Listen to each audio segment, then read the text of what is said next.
What's up, guys? Welcome back to my channel. I'm back with another Ghislaine Maxwell video, and it looks like she has agreed to testify in front of Congress, but she has some stipulations. So let's get into this article and find out what they are. Jeffrey Epstein accomplice Ghislaine Maxwell has offered to testify before Congress, but with major conditions, including immunity, according to a list of her demands sent to the House Oversight Committee by her attorneys. House Oversight Chair James Comer subpoenaed Maxwell to testify next month. In a new letter sent to Comer Tuesday, Maxwell's attorney said they initially decided to invoke her Fifth Amendment rights, but then offered to cooperate with Congress if a fair and safe path forward can be established. Her attorneys noted Maxwell is currently appealing her conviction to the Supreme Court and argued that any testimony she provides now could compromise her constitutional rights, prejudice her legal claims, and potentially taint a future jury pool. Compounding these concerns are public comments from members of Congress that appear to have prejudged Ms. Maxwell's credibility without even listening to what she has to say or evaluating the extensive documentation that corroborates it, the letter states. An oversight committee spokeswoman on Tuesday rejected the idea of giving Maxwell immunity. The oversight committee will respond to Ms. Maxwell's attorney soon, but it will not consider granting congressional immunity for her testimony, the spokeswoman said. I don't think there are many Republicans that want to give immunity to someone that may have been trafficking children, Comer told CNN last week.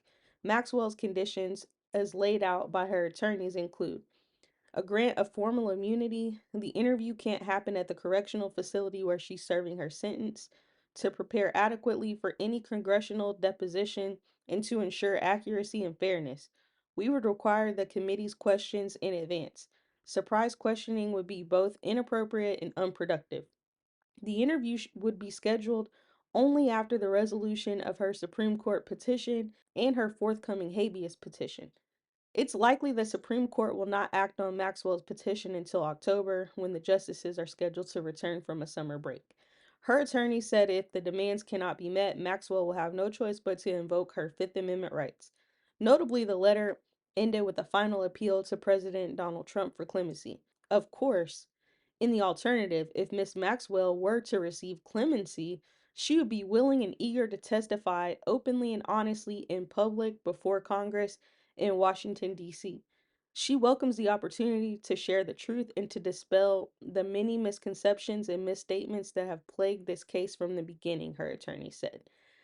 I bet she would be open and honest and willing to tell she'd testify in front of anybody, anywhere.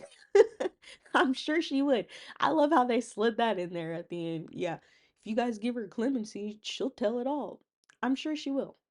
You guys let me know what y'all think about that in the comments down below. I personally don't think that she will be testifying before Congress, because if she's demanding immunity, I don't believe Congress is going to give her immunity because too many of them would disagree to that. So I don't think she's going to get immunity, so she would probably invoke her Fifth Amendment rights, and that would be that. But thank you so much for watching. I will be back with more updates on this case as they come.